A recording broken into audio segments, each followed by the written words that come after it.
Ladies and gentlemen, please welcome Mr. William Cunningham. So,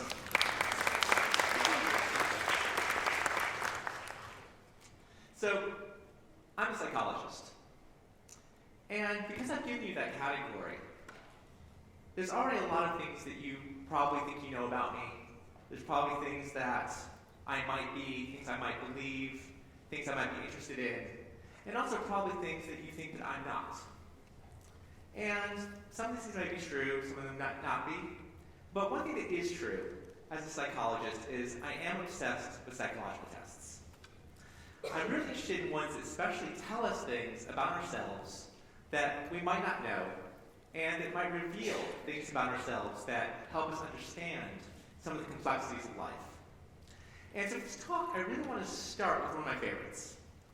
I think it's one that's been used for about 40 years now. It tells us a lot about, I think, the human condition. And I'm going to make you all participate in this. You ready? Okay. So all I'm going to do now is I'm going to show you a series of dots on the screen. It's going to flash on the screen just for a moment. And all I want you to do is guess how many dots are on the screen.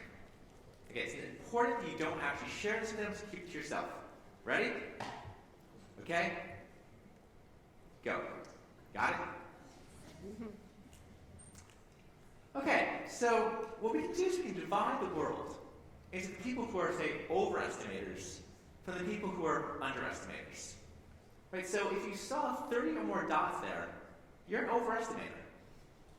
If you saw less than 30, you're an underestimator.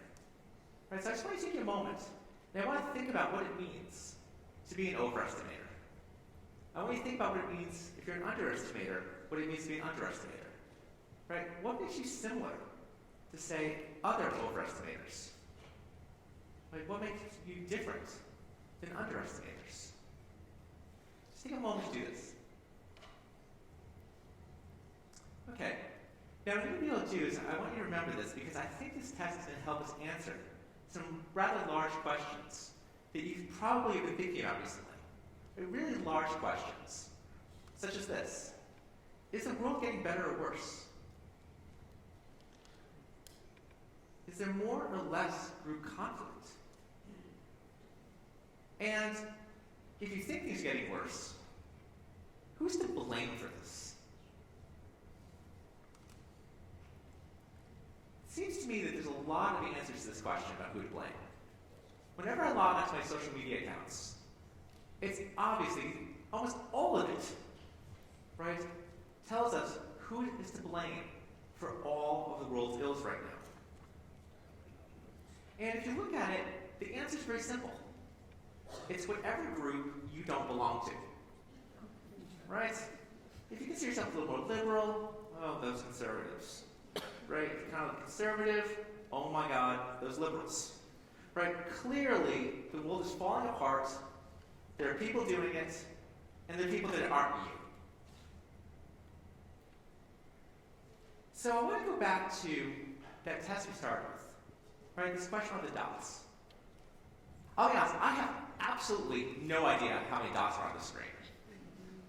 As far as I know, the category of overestimators doesn't exist. It's meaningless, and even if it does exist, I doubt it predicts anything really useful in the world. But this is a test that's been used over and over and over for the past 40 years in social psychology. Because what it allows us to do is starts to see the world in a different way. It allows us to start dividing the world.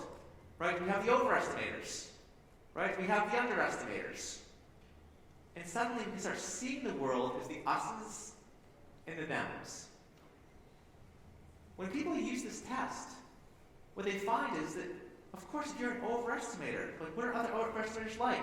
Well, clearly you're more attractive, more intelligent, far more morally virtuous, right? And of course, as an underestimator, I know that's false, and exactly the opposite is true, right? And what's fascinating about this is by using manipulations like this, right, we can create prejudice out of thin air. Simply by labeling people as members of groups, right, we start to see the world in these dichotomies. The people like me, right, and people not like me, right? And as soon as we do this, Right? We start to place judgment on the world. Right? Why does this happen? So imagine these are just people. And I just kind of put them on the screen. And I put them kind of as close as they are to each other, right? So people standing more similar in a more similar location. Right? Maybe more similar. People who are standing farther apart, right, are more different. And again, there might be group differences, right? There might be ways that people are different, right? But people are oftentimes much more similar than they are different. But what happens when we start labeling people? We start creating groups and seeing the world in terms of these binaries. Well, the whole nature of a category is to see difference, right? We define a category as what differentiates. And we do is we exaggerate those differences to create the category. We're specifically looking for what makes us different rather than what makes us the same. Right? And once you create these categories, you can start to see people as much more similar. Right? Everyone who's like you is similar. Right? They're similar in those wonderful ways that you see yourself. And the people that are different, right, they're all similar. Right? We simplify the world, and suddenly this amazing overlap amongst people disappears. And what's really critical here is we start to see the world as this kind of virtuous us, right, and this corrupt them. And this happens without any real difference. Right? Think about that. When I do an overestimate or underestimate a task, I just made that up. And people start to see themselves as different, start to see their group as better than another group. What's amazing about this, when you look at the literature, look at the data, I can even tell you it's a made-up category. I can draw your names out of a hat and put you into different groups. And you do this anyway. It's that fundamental to the way that we kind of think, right, about categories, the way that we think about groups. Now, I think this is particularly important in today's age, right?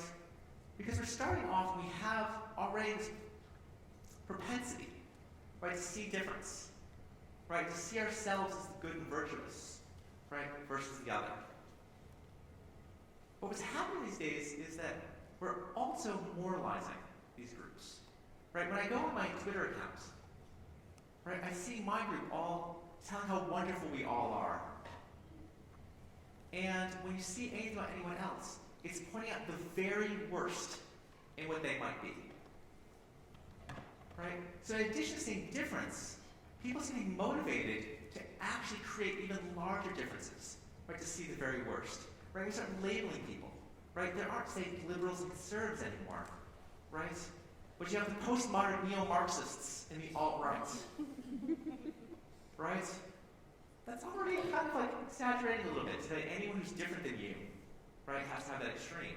And from that, it's an easy step to the Stalinist communists, right, and the white supremacist Nazis, right? Someone might differ you on their tax plan, right, but they might not be ready to jump right to that. Again, I'm not saying these people and these groups don't exist, but not everyone who's different than you, right, has to take on this extreme form. Because then we end here, right? We have two groups of people both staring at each other saying, morally corrupt, evil racists. There's no way to have a conversation anymore. We start off with people with having some minor differences, right? And we've pulled it apart to the point where nothing can happen anymore. The thing is, I think there's some hope. And there's some hope because the way that we think about the mind is a little more flexible. Right, so I want to show you another test that I really like. I'm going to put up an animal, and all I want you to do is yell out the animal that you see. Right, a little more audience participation. I know it's early. Ready? Okay, what animal do you see?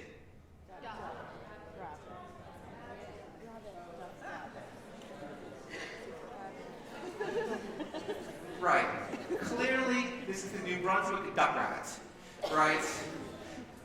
Okay, if you look from the animal from right to left, you see one animal, right? And you look the other direction, another one appears.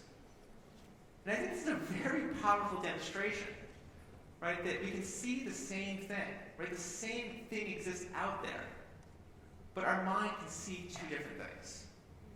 Categorization is flexible. What you're looking for partially determines what you actually see. And what is important here is social categorization is flexible, right? I'm not sure how many other psychologists are out here in the room, right? That's an in-group I might be able to have. But there are numerous ways that we're in the same group.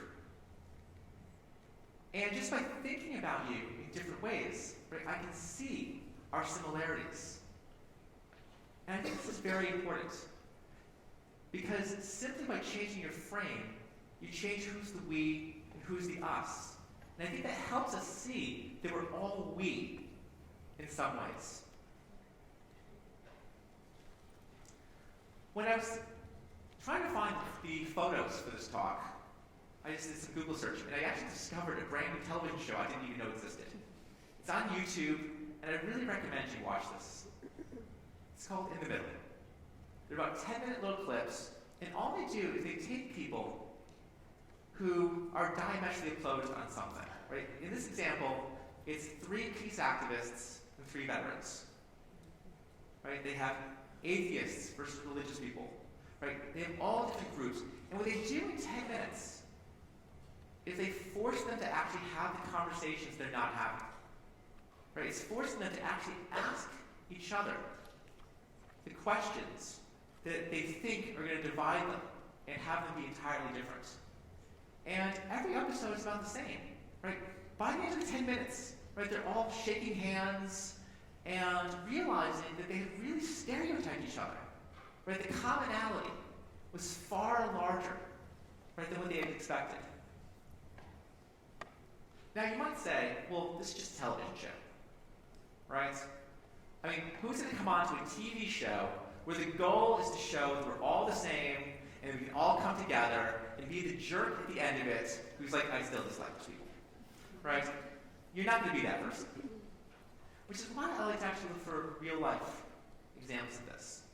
And there's one that happened last summer that I thought was very powerful, right? Personally, I was actually at a point of despair about wondering what was going to happen, right, in the world. And in Washington, D.C., there was this rally. It's called the mother of all rallies. It was a giant Trump rally. And members of Black Lives Matter came, right, to protest, right, at this rally. And something really unexpected happened. Right, the organizers of the event allowed the members of Black Lives Matter time on stage with them. And I think it may have been one of the most articulate speeches, right, that I've actually seen recently about race relations. Right? The person giving the speech framed it in a way to actually have everyone understand where they were coming from. By the end of this 5 minutes, they were all chanting USA, USA together, taking selfies with each other. Right? And even in the interview, right, everyone was surprised that this was the outcome. Again, they're not naive, and they point out the fact that this is just the beginning. Right? These little moments are not going to solve everything. Right? But there was that suggestion, there was the idea that they weren't at all going to listen to each other, turned into there might be opportunities, sparks for communication, sparks for seeing eye to eye, right, that might allow us to be able to move forward. And I think that what this kind of shows us is that I think that we need to have some humility in our theories about the world. Right? We create categories. We create understandings. We have deeply, strongly held beliefs that are true. But we have to remember, especially when people are involved, that these are exaggerations. Right? Oftentimes, like I said, what brings us together is larger than what pulls us apart. And because of this, I think that we maybe need to foster some kind of a virtue of doubt. We keep on talking about the virtue of confidence. Like the virtue of standing up and knowing exactly what you believe in. And there's a place for that. Right? We need that. But there also occasionally needs to be the virtue of doubt. Right? The understanding that what you're imposing in your understanding might not be right. When you look at a group of people, They might not be who you think they are.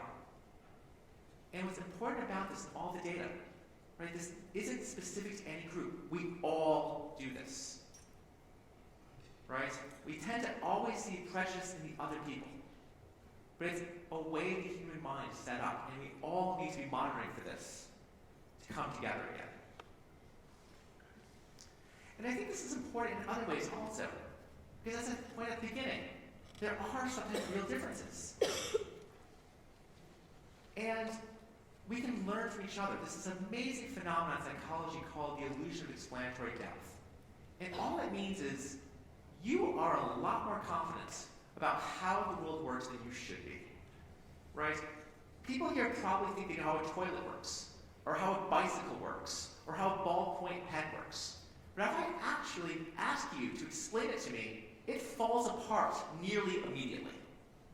There's these great stages when simply ask people to draw a bicycle, right? And impossible things get drawn. And so I just put this up here. Apparently, this is the carbon cycle, right?